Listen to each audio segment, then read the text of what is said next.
evening. You're watching Left, Right and Centre this Friday night. I'm Nidhi Razdan. Tonight, plenty of politics as the BJP mocks the Congress for its top leaders who've decided to opt out of the election race like P Chidambaram. The Congress says its leaders are not running away, but it's a fact that many have been reluctant to contest these polls and some have left the party altogether. Is the Congress a sinking ship like the BJP says, or is it too early to say that? And from Kiran Kher to Nagma and many other celebrities in the election fray this time. But will they make good politicians? We debate the transition from Abhineta to Neta. But first, a day after Mr. Chidambaram opted out of the election race with the Congress fielding his son instead, Karti Chidambaram insists his father is not running away from battle. But the BJP says the Congress has already accepted defeat, with several leaders reluctant to contest. We will all contest elections on our own strength and we will see what the outcome is. But I am very confident that the Congress party will do well, and I am very confident of our prospects in Shiv Ganga because the Congress unit in Shiv Ganga is very, very strong. We have a very good brand equity and track record in Shiv Ganga, and on the strength of that, I am facing these elections very confidently. Right. Many senior leaders, including your father, are not contesting. Does it mean they are scared of defeat? I think that's not a correct comment about the reasons why he's opted out. In politics today, allegations fly thick and fast. A lot of it doesn't have any substance. We will face all these with a straight bat. That minister who served as the finance minister for 7 out of 10 years is not even contesting. He is running away from contest. He is not willing to face the public. This is a symbolic, very symbolic and very important development which actually reflects the state of affairs and the mindset today of the Congress party. They are running away from contest. It's symbolic. They have no will to fight. They've actually conceded defeat. Well, is the Congress a sinking ship like the BJP says? Are its top leaders running away from a fight? And what about the fact that there are leaders who are leaving the Congress party as they've done today and joining the BJP and other parties instead? Joining us tonight from the Congress, its spokesperson Sanjay Jha. We have Nalin Kohli of the BJP here in the studio with us. Pawan Verma from the JDU joins us tonight. Our commentators this evening, Shahid Siddiqui of Nai Dunya and Nalini Singh. Let me ask you first, Sanjay, symbolic and a very important development, says Nirmala Sitharaman, the fact that Mr. Chidambaram is not contested. I'm sure you would concede that it is a setback. The fact that one of your senior most leaders, such a senior minister, has decided that he's not going to contest the polls this time. Well, Nidhi, I was hearing the BJP spokesperson speaking before. And I was very astonished and alarmed at the entire intensity in her statement. But the truth is that the BJP today reminds me, Nidhi, of the Titanic. In 2004, they sank under the weight of the India Shining campaign. They remain submerged fairly deep under the ocean. They are trying very hard to, somewhere down the line, talk about a so-called Modi wave, which is clearly drowning them right now. If you look at how completely in disorder they own houses. So this is an attempt to try and somewhere down the line create an impression. I've been hearing that about Mr. Manish Tiwari. I heard that about some other leaders as well, Ghulam Nabi Azad. They're all contesting the election. As far as Mr. Chidambaram is concerned, he had expressed long before the elections were even announced, Nidhi, that he's looking at pursuing many other, he perhaps will still be in politics in a different role or whatever. He has his other bigger ambitions to fulfill. And by the way, incidentally, Mr. Yashwant Sinha, their own famous finance minister who actually brought the economy to ruins, why is he not fighting the election? Why is he putting his own son up there? No, but Sanjay, so I think, these are ridiculous comparisons. The point is that this is the third senior leader of the Congress party and the second union minister from Tamil Nadu to say, no, we don't want to contest these polls. The fact is that the Congress is in a corner in Tamil Nadu. You don't have the support of the regional parties this time. Many believe the Congress is isolated and its chances are very, very grim and dim. And therefore, you have now 3 senior leaders in succession, the tallest of them, Mr. Chidambaram, opting out. It does send a signal that somewhere the leadership of the party is afraid. There are leaders who are afraid to contest.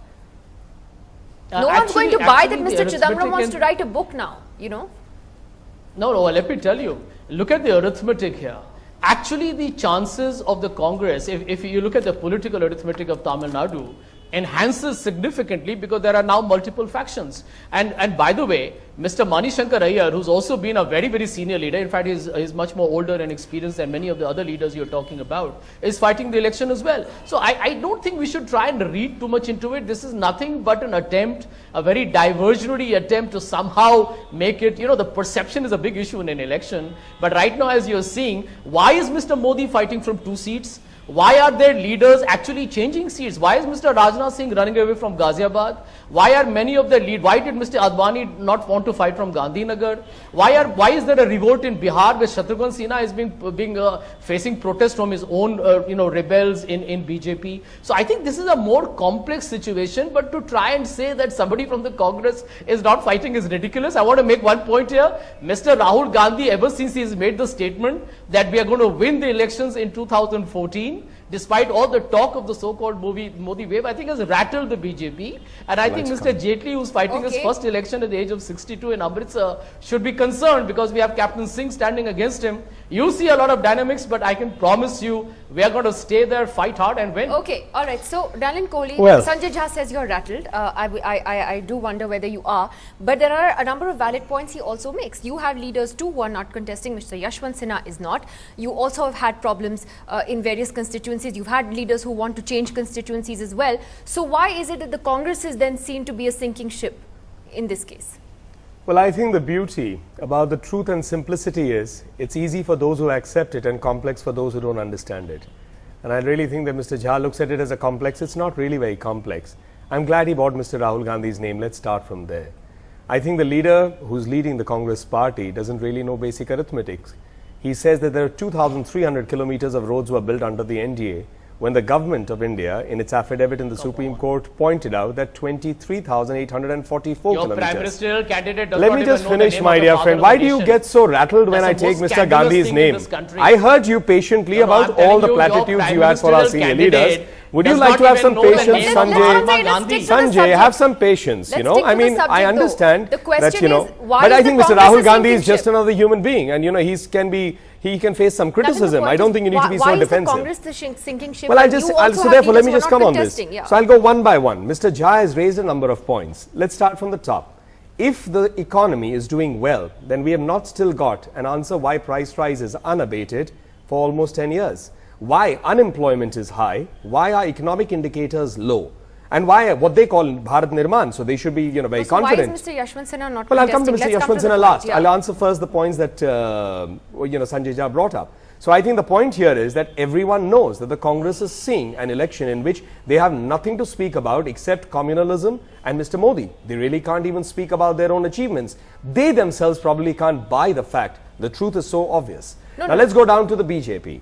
The BJP is fighting this election on price rise, on unemployment, on women's safety, the economic indicators, all of this. That's lovely. Right, absolutely. Why has Mr. Rajnath Singh changed his constituency? Well, I think Why it's is a political, Mr. Modi well, I fighting think it's from not 2 about seats? running away. It's not the first time. I'm saying that well, I mean, what it's you not, accuse them of, they can do the same. You can accuse the BJP of anything, but the BJP does not have a fixed match in a single seat. Like in the case of Amethi, where they had to export the Sultan of Sultanpur to get a Rajya Sabha seat from Assam. And they had to find Mulayam Singh Yadav to say that he won't put candidates in front of Mrs. Gandhi and Rahul Gandhi, reciprocating against Dimple Yadav. So we don't have any fixed matches. And we go ahead and we are contesting where we like. And I think we are entitled to do so. There's no running away. On the contrary, so they can say the same thing. Well, I mean, of course. Well, only thing is that the example of the Titanic may have been apt if people from the BJP were joining the Congress and not vice versa.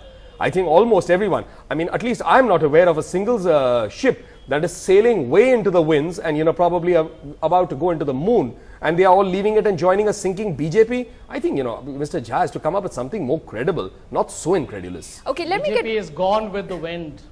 I mean, Mr. Jha, I know you might be spending a lot of time reading the classics after this election. But Pawan Verma, let me take this to you on this question of the defections that we're seeing. You know, it's not unique to the Congress and it's not unique to the NCP or the Shiv Sena, or now today your party, the JDU, which has seen NK Singh leave the party and perhaps join the BJP tomorrow. You know, in a sense, does that reflect that across party lines, people who see a political opportunity are jumping ship, or that they're jumping to the BJP because that's where they see an opportunity, because that's the way the wind is blowing? No, Nidhi, always before elections, there is an unseemly political agility among individuals who hop from one party to another. I must confess to you, and let's not hide the truth, the nation is far too mature by now. Much of this agility is based not on principles or perceptions of winning or losing. It's based on personal angst. People who expect to get tickets, people who expect to be renominated to the Raj Sabha and don't, people who are dissatisfied with how the party has dealt with them, they choose a principle, a policy issue. Suddenly they adopt the high plank of ideology to explain why they are moving from party A to party B. You mentioned the example of Mr. Chidambaram. I think it would be a fair and honest assessment to say that in Tamil Nadu, the Congress is not in a good position, nor is the BJP. And therefore, for Mr. Chidambaram to decide to read a book or write one is probably a valid choice at this moment. We have also to see what's happening in the BJP. I think there was a rather distasteful kerfuffle about the way Mr. Advani had to choose between Gandhinagar and Bhopal. I think there are leaders like Mr. Murli Manohar Joshi, like Mr. Kalraj Mishra, like Mr. Lalji Tandon, and now Mr. Jaswant Singh, who have been old war horses of the party. I think they are understanding what the new dispensation is and how decisions are taken. But these are internal matters of parties. I think it's probably not correct to draw a trend, but to see that this is the lack of principled politics in India, when people move merely on the basis of personal dissatisfaction. So do you believe that it's right to label any party then at this point a sinking ship, or would you concede that certainly within the Congress, that we, I know Sanjay Jha can't admit this, but we know that a lot of leaders are reluctant and are literally being arm twisted into contesting these elections. Even Manish Tiwari is still a mystery. Amrinder Singh didn't want to, but his candidate has been announced. Sachin Pilot wanted a change in constituency. There's a whole list of them. So in that sense, is the Congress on the back foot here? Nidhi, whether a ship will shrink or not, the plug will be pulled by the people of India. There can be an artificially generated euphoria in a party. There can be the memory of past victories in a party. Every party is entitled to the instability of its emotional state. But it's the people of India who will decide. And I can say to you, I see a trend. Wherever in the BJP stronghold states the battle is between the BJP and the Congress, I think it would be realistic to accept that the BJP has an advantage. 10 years of anti-incumbency is a burden for the Congress.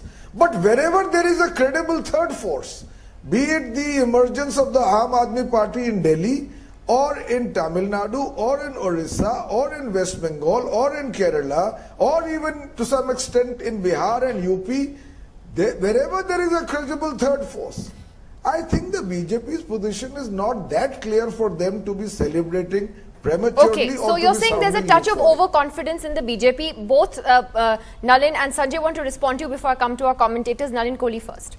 Well, one is just to add about the election in Shivaganga. We mustn't forget there isn't a friendly administration still now in Tamil Nadu. And we certainly know that the election there was disputed. So I think it was a risky election to look at in any case, whether the Congress was doing well or not. And the second point is, with regard to the third front, is just a quick comment is, it will be nice to know who is the prime ministerial candidate. Mr. Nitish Kumar has declared himself. We haven't heard the final word from Mr. Mulayam Singh Yadav yet. Okay, that is a debate for another day. Sanjay, the point that even Pawan Verma makes is that, look, it's harder, it's much harder for you. And the fact is, Sanjay Jha, that there are a number of leaders who didn't want to contest this time or who wanted a change in constituency. And it is because Rahul Gandhi has insisted that they are contesting these polls. There's a sense that the Congress internally has given up in this election. How do you counter that perception? Not at all.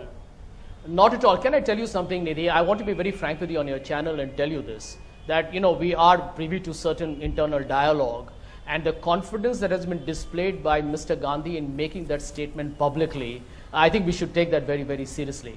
And I think it's important to note that as a responsible leader, someone who's with a people at all times. You have seen him when he's gone around with regards to the manifesto, meeting people across the country from different sections. You know, you have a pulse of what really is happening on the ground. I have always believed that the BJP is excellent in the OB-van politics. They are very effective in TV studios as well. But the truth is, India has 120 crore people as part of its population, 814 million voting. And I think there's one point that I want to make here. I think this is fundamental. You know, I didn't like the way Nalin Kohli said they always bring up communalism.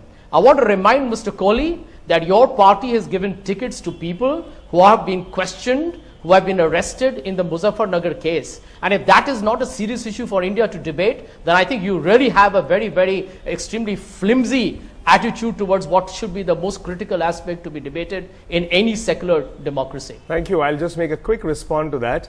I think equally important is that you should ask when about 300 million, 400 million people sleep hungry because of price rise, and ask that youth who goes out there looking for a job after his degree and does not find one because the economy is screwed. And the last thing is, the only thing about the Titanic example, the only thing about the Titanic example of yours which holds true here is about the iceberg. We haven't seen Mr. Gandhi. We haven't seen Mr. Gandhi for 9 years out of 10 underwater as an iceberg. In the last 1 year, we certainly have seen a bit of it. All right, let me bring the commentators. Don't worry, in. Mr. Gandhi is a deep sea diver. He's taken a view of the Titanic. I'm sure, absolutely. You have a good point there. I'm sure. And that's probably reflective of the election ahead. Is the Congress a sinking ship according to you? Well, you know, I certainly think that you're talking on a day when Satpal Maharaj, who's really quite a prominent leader, has jumped ship from Congress and gone to the BJP. And he was a Congress prospective chief ministerial candidate in Uttarakhand. I just want to say that there has been what you might call a minor exodus, especially at the operational level, from the Congress to the BJP, etc., and also from other parties to the BJP. Now, just remaining with Congress, I think the trigger was the December 2013 assembly elections, where the Congress was actually routed in 4 out of 5 states. And if you keep Mizoram just a little bit aside for just one moment, now Delhi was the only one that was hung. To lose elections is no big deal, but to forfeit security deposit is a big deal. When this happened, the message that went out to Congress workers was that the big ticket programs are not working, that the family name is not working, that there was alarm bells were ringing, started ringing at that time. Now, if we are looking at the, if you're looking at why the exodus started, is because they realized that maybe there is no hope now here. And as in 1977 we saw this at the time of VP Singh, that there is people decamp from one party to another. But I would just say, for selfish personal gain, as Pawan Verma says, or for ideological reasons? I just want to say, I think that it is politics. The ideology is so fungible. You can ask Satpal Maharaj how BJP is more attractive. Is it religiously more attractive to him, or how? He's a religious leader too. But I would say that more than that, what has really happened is that the Congress party left its political strategizing to too late. You have to set this chessboard much earlier. You know, this whole thing about primaries and NSUI convention and now hawkers, etc. And who do you have as political strategists? Also, there are 2 decision-making points. There's Sonia Gandhi, there's 10 Janpads, and there is Rahul Gandhi. Now, and there is the old guard. So, who are the strategizers? And I'm sure Sanjay Jha will, there's Madhusudan Mistry and there's Digvijay Singh and people like that.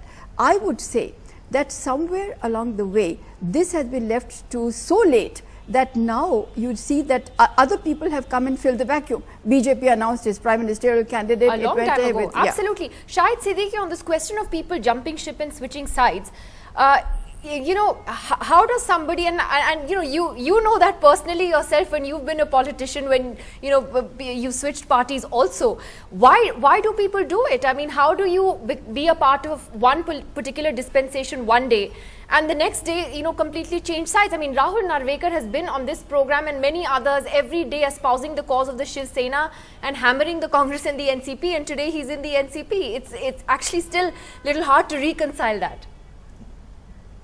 Let me make one thing very clear. I never switched parties. I was thrown out of the parties because parties expect any spokesperson to just toe the line and defend the indefensible, to speak the lies when they know that what is the truth. And that's happening today also. I can see that. This is the dilemma of the spokesperson. I was one of those spokespersons who sometimes preferred to speak the truth and had to pay the price for it. But apart from that, at the time of elections, whether it's a sinking ship or it's a flying saucer, you have this problem where individuals change sides. Let's not read too much into that. But apart from that, what we can see on the ground is that Congress, most of the congressmen understand that, they realize that. I mean, a spokesperson can never admit that that's his problem, but privately when we speak to the Congress leaders, they all admit that they are in very, very bad shape. There is no strategy to counter BJP, to counter Mr. Narendra Modi, to take the allies with them, and allies are talking the same language.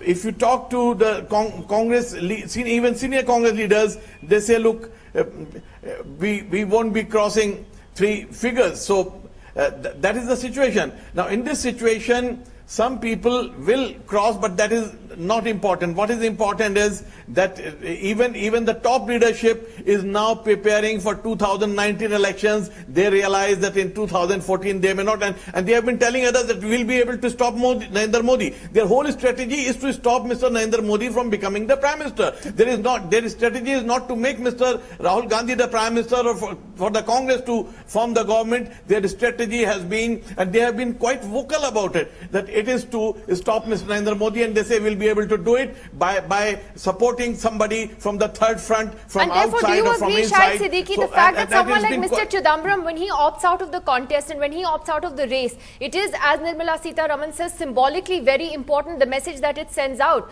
that a senior leader like him doesn't want to be part of this election race? Poor Chidambaram had lost the election last time also. He knows it better than us. So he realized that with the administration, change in administration, with the isolation of the Congress in Tamil Nadu, he will not be in a position to really face the electorate. And electorate feels cheated in his constituency for what he did last time. Everybody knows it. Maybe just a quick comment. Yes, of course, his case is in court. Yes, Mr. Pawan Verma, yes.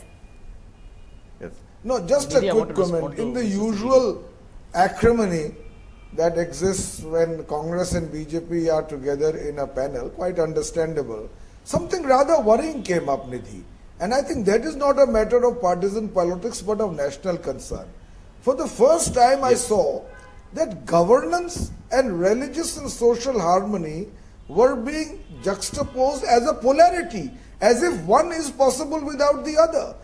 The truth of India is that governance and religious harmony and social concord are 2 sides of the same coin. You can't have one without the other. Absolutely. To make an argument to say that one is against the other, it is something that I heard so starkly for the first time, and it's very worrying. And I think, and just to add to that, there's no question about it, and that's exactly what we are saying. It's being made an issue out of nothing. In the sense that the issue in front of India is you can't give governance unless you are basically carrying society with you. And governance itself brings also parity, and it also brings about social harmony.